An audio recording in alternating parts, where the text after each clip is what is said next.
1 Coríntios 14. Portanto, esforcem-se para ter amor. Procurem também ter dons espirituais, especialmente o de anunciar a mensagem de Deus. Quem fala em línguas estranhas fala a Deus e não às pessoas, pois ninguém o entende.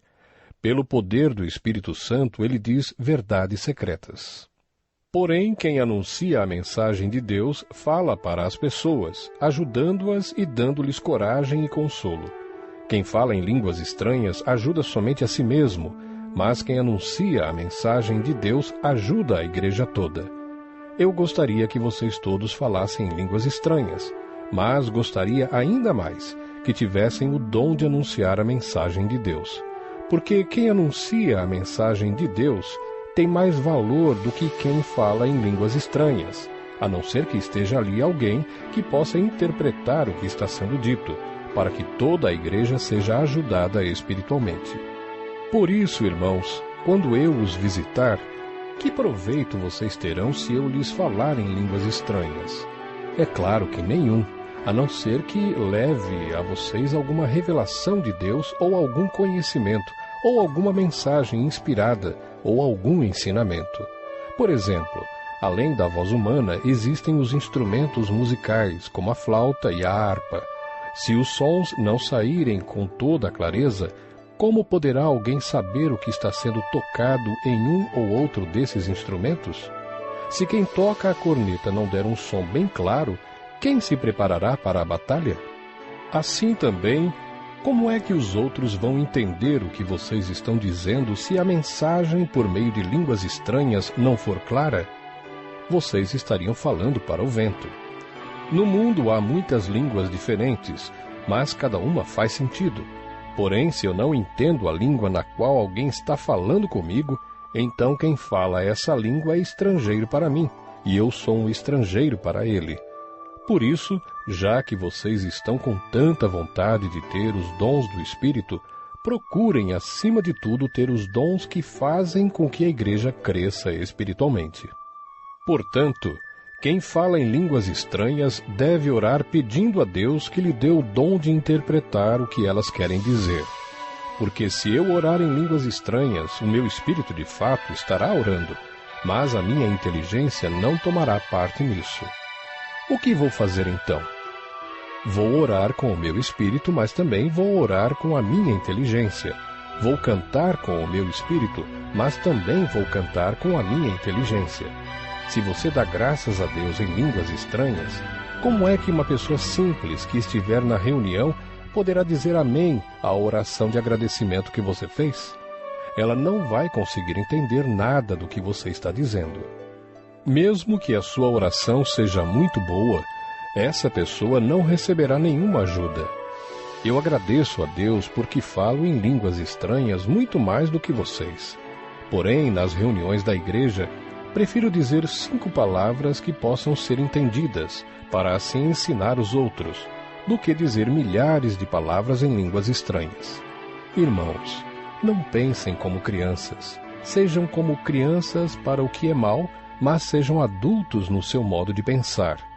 Nas Escrituras Sagradas está escrito: por meio de pessoas que falam em línguas estranhas, eu falarei a este povo, diz o Senhor. Falarei por meio de lábios estrangeiros, mas assim mesmo o meu povo não me dará atenção. Portanto, o dom de falar em línguas estranhas é um sinal de Deus para os descrentes e não para os cristãos.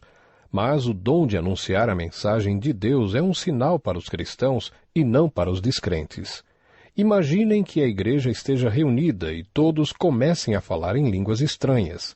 Se chegarem ali algumas pessoas simples ou descrentes, será que não vão dizer que vocês estão loucos?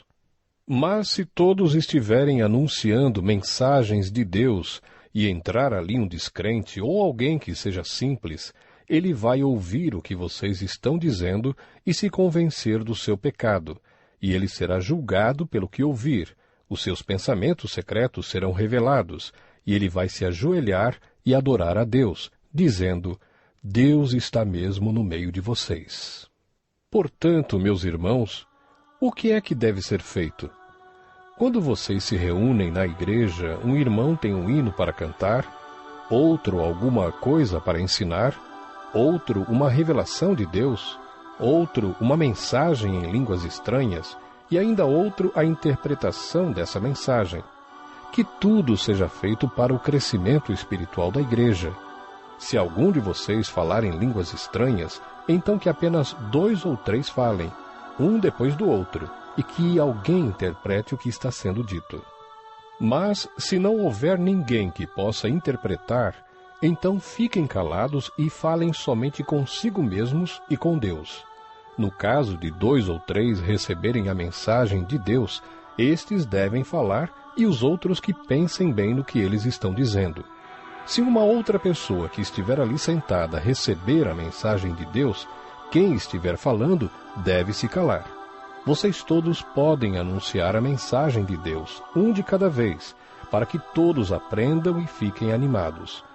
Quem fala deve controlar o dom de anunciar a mensagem de Deus, pois Deus não quer que nós vivamos em desordem e sim em paz. Como em todas as igrejas do povo de Deus, as mulheres devem ficar caladas nas reuniões de adoração. Elas não têm permissão para falar.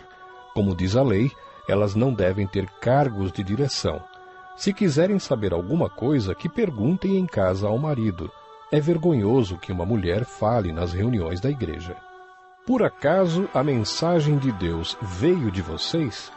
Ou será que veio somente para vocês? Se alguém pensa que é mensageiro de Deus ou que tem algum dom espiritual, deve saber que o que estou escrevendo é mandamento do Senhor. Mas se alguém não der atenção a isso, que ninguém dê atenção a essa pessoa. Assim, meus irmãos, procurem sempre anunciar a mensagem de Deus, mas não proíbam que se falem em línguas estranhas. Portanto, façam tudo com decência e ordem.